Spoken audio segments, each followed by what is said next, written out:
चलिए खैर, अब इसके बाद हमारे सामने आ रहा है सबसे इम्पोर्टेंट सवाल इस पेज का। ये जो पेज है एनसीईआरटी का, पेज नंबर 160 के सवाल हम कर रहे हैं, उसका ये सबसे इम्पोर्टेंट क्वेश्चन है। और ये क्वेश्चन बेस्ड है ग्रेटेस्ट इंटीजर फंक्शन के ऊपर। इसमें जो आप देख रहे हैं ब्रैकेट लगा हुआ है, इसको बोलते हैं ग्रेटेस्ट इंटीजर फंक्शन। और आपने इसके बारे में 11th क्लास में भी पढ़ा होगा। कई बार इसको सेम ब्रैकेट वाले को ही स्मॉलेस्ट इंटीजर फंक्शन भी कहा जाता है। तो ये ग्रेटेस्ट इंटीजर है या फिर स्मॉलेस्ट इंटीजर है, इसके बारे में सवाल में एक्सप्लेन किया जाता है, जैसे कि यहाँ पे किया हुआ है। Show that the function defined by this is discontinuous eight all integral point. ये फंक्शन सभी इंटीग्रल पॉइंट पर क्या होगा, डिसकंटिन्यूअस होगा। ये हमें प्रूव करना है, ठीक है।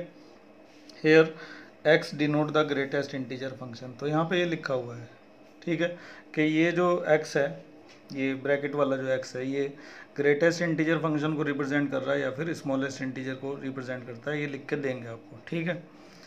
अब सबसे पहले हम ये समझ लेते हैं ग्रेटेस्ट इंटीजर फंक्शन काम कैसे करता है। मान लो कि ग्रेटेस्ट इंटीजर फंक्शन के अंदर आपने लिखा हुआ है 1.9, ठीक है, तो ये आपको क्या वैल्यू देगा, 1 देगा। इसी तरह से मान लो आपने 1.2 लिखा हुआ है, तो ये आपको क्या वैल्यू देगा, तब भी 1 ही देगा। आपने 2.5 लिखा है तो क्या वैल्यू मिलेगी आपको, 2 मिलेगी। आपने 2.9 लिख दिया तो भी आपको क्या वैल्यू मिलेगी, 2 मिलेगी। यानी कि कहने का मतलब ये है कि अगर 2 से लेकर 3 तक, 2 से बड़ी और 3 से छोटी कोई भी वैल्यू ले लेते हैं, यहाँ तक कि 2 भी ले लेते हैं अगर आप इसके अंदर, अगर 2 भी आपने ले लिया तो भी आपको क्या आंसर देगा, 2 ही देगा। ग्रेटेस्ट इंटीजर फंक्शन इस तरह से काम करेगा। तो 2 से लेकर 3 से छोटी तक कोई भी वैल्यू लेते हैं, जैसे कि 2.9 तक, तो इन सब पे ये वैल्यू आपको क्या देगा, 2 वैल्यू देगा, ठीक है। इसको थोड़ा और अच्छे से समझ लेते हैं। जैसे कि मान लो मैंने 5.6 लिख दिया तो ग्रेटेस्ट इंटीजर फंक्शन के अंदर, तो मुझे क्या मिलेगा, 5 मिलेगा, ठीक है। मान लो मैंने 10.1 लिख दिया तो फिर मुझे क्या मिलेगा, 10 मिलेगा। तो ग्रेटेस्ट इंटीजर फंक्शन इस तरीके से काम करता है। इसके अपोजिट जो स्मॉलेस्ट इंटीजर फंक्शन होता है वो कैसे काम करता है, उसको भी देखिए ज़रा। उसी केस में अगर मान लो 10.1 लिखा होता और ये होता है स्मॉलेस्ट इंटीजर फंक्शन, तो हम इसको लिख देते हैं 11। ये उधर को मूव करता है, राइट साइड को, और ग्रेटेस्ट इंटीजर में लेफ्ट साइड को मूव करेगा, लेफ्ट वाले इंटीजर की तरफ, ठीक है। ये डेसिमल वैल्यूज़ हैं, ये सब किधर मूव करेंगी, लेफ्ट वाले इंटीजर की तरफ। और अगर स्मॉलेस्ट इंटीजर की बात करेंगे तो ये डेसिमल वैल्यूज़ किधर मूव करेंगी, जो राइट वाला इंटीजर होगा उसकी तरफ। और देखिए जरा एग्जांपल्स की मदद से ही आप समझ पाएंगे इसको अच्छी तरह से। जैसे कि आपने 2.5 लिख दिया तो आपको क्या वैल्यू मिलेगी, 3 मिलेगी। तो अगर स्मॉलेस्ट इंटीजर बोला जाता है तो आप ऐसे मूव करेंगे, बड़े इंटीजर की तरफ चलेंगे। और अगर इस ग्रेटेस्ट इंटीजर बोला जाता है तो आप छोटे इंटीजर की तरफ को मूव करेंगे, ठीक है। बाकी चीज़ें हमें सवाल को करते समय समझ में आ जाएंगी। तो फिलहाल हमें ये शो करना है कि ये जो फंक्शन दिया गया है ये सभी इंटीग्रल पॉइंट पर क्या होगा, डिसकंटिन्यूअस होगा। इंटीग्रल पॉइंट की बात यहाँ पर कर रहा है, तो कोई पॉइंट इसने अपने पास से दिया नहीं है, तो हम अपने पास से ऐसे मान लेंगे, let C B an integer. सी एक इंटीजर है जिस पर हम इस फंक्शन की कंटिन्यूटी चेक करके दिखाएंगे। जब वो अपने पास से कोई नंबर नहीं देता तो हम कुछ भी कांस्टेंट मान सकते हैं, सी मान सकते हैं, के मान सकते हैं, पी मान सकते हैं, कुछ भी, एनीथिंग, ठीक है। अब सी पर हम उस फंक्शन का सबसे पहले निकालने जा रहे हैं LHL, ठीक है। ऐसे लिखा जाएगा, limit x tends to c minus f x, clear. उसके बाद अब क्योंकि हमारा फंक्शन f(x) नहीं है, वो g(x) है, तो यहाँ पे मैं g(x) लिख देता हूँ इस तरीके से, ठीक। अब लिमिट h टेंस टू 0 में हमेशा की तरह से कन्वर्ट हो जाएगा और यहाँ पर आएगा c माइनस एच, क्लियर। उसके बाद लिमिट h टेंस टू 0 ऐसे ही रहेगा, जी सी माइनस एच। अब g(x) अगर ये है तो जी सी माइनस एच क्या होगा, जो दोनों x हैं उन दोनों जगह पर c माइनस एच आएगा, c माइनस एच और ब्रैकेट c माइनस एच। ये बात ध्यान रखिएगा, ये ब्रैकेट एक नॉर्मल ब्रैकेट है, लेकिन फ़िलहाल ये जो ब्रैकेट है यहाँ पर ये किसका काम कर रहा है, ग्रेटेस्ट इंटीजर फंक्शन का काम कर रहा है, ठीक है। अब अगला स्टेप ज़रा बहुत ध्यान से देखिएगा, पूरे फोकस के साथ। अगर आपका ध्यान इधर उधर है कहीं तो यहाँ पर ले आइए। लिमिट h टेंस टू 0, अभी हम h की जगह 0 नहीं रखेंगे क्योंकि अभी तक ग्रेटेस्ट इंटीजर फंक्शन ने अपना काम नहीं किया है, अब करेगा। ये जो c माइनस एच लिखा है इसकी जगह देखो मैं क्या लिखने जा रहा हूँ, c माइनस 1। और ब्रैकेट भी मैंने चेंज कर दिया। पहले जो ब्रैकेट लगे हुए थे वो रिप्रेजेंट कर रहे थे किसको, ग्रेटेस्ट इंटीजर फंक्शन को, और अब नॉर्मल ब्रैकेट लगे हुए हैं। तो मैंने यहाँ पे किया क्या है कि c माइनस एच की जगह मैंने c माइनस 1 कर दिया।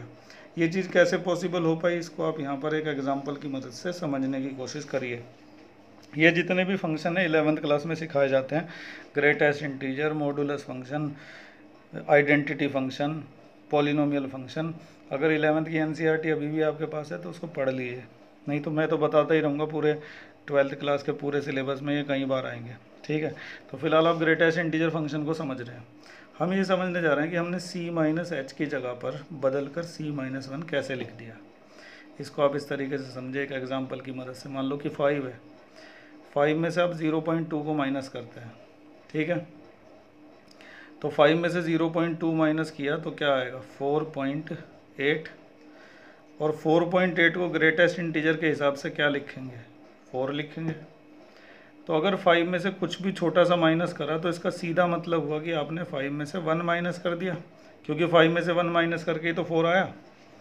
एक और एग्जांपल देखिए, मान लो 10 लिखा हुआ है, 10 में से 0.1 माइनस कर दिया तुमने, तो ये कितना बन जाएगा, 9.9 बन जाएगा। ठीक है, अब 9.9 को ग्रेटेस्ट इंटीजर के हिसाब से क्या लिखेंगे आप, 9 लिखेंगे। क्लियर। तो अगर आप कुछ भी छोटा सा माइनस करते हैं तो पूरा 1 माइनस हो जाएगा। ये इसके इक्वल हुआ कि नहीं हुआ, 10 में से कुछ भी थोड़ा सा माइनस किया तो 10 में से 1 माइनस हो गया, तभी तो यहाँ पर 9 आया। तो ग्रेटेस्ट इंटीजर फंक्शन इस तरह से काम करता है कि अगर आप किसी नंबर में से कुछ भी छोटा सा माइनस करेंगे तो पूरा का पूरा एक उसमें से माइनस हो जाएगा। मैंने आपको यहाँ पे एग्जांपल में करके दिखा भी दिया है। हमने 5 में से थोड़ा सा माइनस किया था, 4.8 आ गया, और 4.8 बदल के क्या बन गया, 4 बन गया, ग्रेटेस्ट इंटीजर की डेफिनेशन के हिसाब से। तो इससे हमें आइडिया लगा कि अगर कुछ भी थोड़ा सा माइनस करते हैं 5 में से या 10 में से किसी में से भी, तो पूरा 1 माइनस होने के बराबर वो हो जाएगा। तो यहाँ भी हम देखो c में से h माइनस कर रहे हैं, h का मतलब होता है एक स्मॉल वैल्यू, तो c में से अगर एक छोटी सी वैल्यू माइनस कर रहे हैं तो इसका सीधा मतलब यह है कि c में से क्या माइनस होगा, 1, अगर ये ग्रेटेस्ट इंटीजर फंक्शन है तो। ठीक है, उम्मीद है कि इतनी कोशिश के बाद आप शायद समझ गए होंगे इस चीज़ को कि ग्रेटेस्ट इंटीजर फंक्शन के केस में c में से अगर कुछ भी छोटा सा माइनस कर रहे हो तो उसका मतलब है कि 1 माइनस कर रहे हो। क्लियर। अब h की जगह 0 रख दो, तो c माइनस 0 माइनस c और माइनस माइनस प्लस 1, c से c हो गया कैंसिल, तो कितना आंसर आ गया, 1। तो अभी हमने LHL निकाला, LHL कितना आ गया, 1 आया, लेकिन कहानी अभी ख़त्म नहीं हुई। अब हम चल रहे हैं RHL की तरफ अगले पेज पर। चलिए खैर, अब मैंने अगले पेज पर RHL लिख दिया है। हमने जो पॉइंट ले रखा है, जो कांस्टेंट ले रखा है या जो इंटीजर ले रखा है वो c है। तो पहले हमने c माइनस लिया था इस तरह से gx, और अब क्या ले रहे हैं, c प्लस ले रहे हैं, और gx की जगह वो फंक्शन लिख दिया जाएगा, लिमिट h टेंस टू 0 में इसको कन्वर्ट कर देंगे, और यहाँ पर आएगा g c प्लस h, हमेशा की तरह से। ये तो आपको अच्छे से रट ही गया होगा, लिमिट h टेंस टू 0। अब हम फंक्शन लिखने जा रहे हैं, gx अगर x माइनस ये था तो g c प्लस h क्या होगा, c plus h minus greatest integer c plus h। ठीक है, लिमिट। अब अगला स्टेप यहाँ पर भी बड़े ध्यान से देखने की जरूरत है कि मैं करने क्या जा रहा हूँ। जैसे अभी आपने ये वाला देखा था ना, ये वाला देखा था कि c माइनस एच की जगह c माइनस 1 आ गया था। अब देखो यहाँ क्या आएगा, c प्लस एच, ये तो ऐसे ही रहेगा, इसमें तो कोई प्रॉब्लम नहीं है। यहाँ पे c प्लस एच की जगह देखो मैं क्या लिखने जा रहा हूँ, बस हो गया, लिख दिया। अब ये क्या कहानी है भैया, तो इसको समझने के लिए आप फिर से ग्रेटेस्ट इंटीजर की कहानी को समझिए। जैसे कि मान लो 5 लिखा है और 5 प्लस 0.1, तो ये कितना हो जाएगा, 5.1, और ग्रेटेस्ट इंटीजर इसका आंसर क्या देगा, 5 देगा। तो 5 में आपने कुछ छोटा सा प्लस किया था, लेकिन आपने देखा कुछ भी प्लस नहीं हुआ, इससे समझ में नहीं आया। एक और देखो, 10 प्लस 0.5 ले लिया, तो ये क्या बन गया, 10.5, लेकिन आंसर क्या देगा, ग्रेटेस्ट इंटीजर फंक्शन 10 देगा। तो 10 में तुमने कुछ छोटा सा प्लस किया था, लेकिन कुछ भी प्लस नहीं हुआ। अब यहाँ भी वही चीज़ है कि c में तुमने कुछ छोटा सा प्लस किया, लेकिन कुछ भी प्लस नहीं हुआ। अब क्लियर हो गई कहानी, ना क्लियर हुई है तो डाउट में पूछना, डाउट क्लास में। वैसे मुझे नहीं लगता कि कोई डाउट रह जाएगा इतना अच्छे से समझाने के बावजूद भी।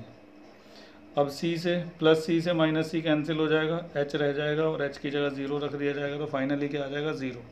और देखो लेकिन एल एच एल क्या आया था, एल एच एल आया था 1 और आर एच एल क्या आया, 0 आया। लिखेंगे because left hand limit is not equal to right hand limit, therefore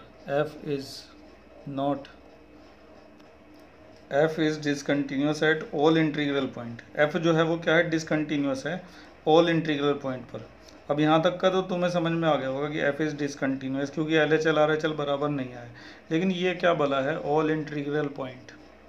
इसे जो बच्चे बहुत गहराई से पढ़ते हैं या बारीकी से पढ़ते हैं वही इस तरह की चीज़ों पर नोटिस करते हैं। बाकी तो चलो ठीक है, सवाल ख़त्म हो गया, F is discontinuous at this और कहानी ख़त्म हो गई।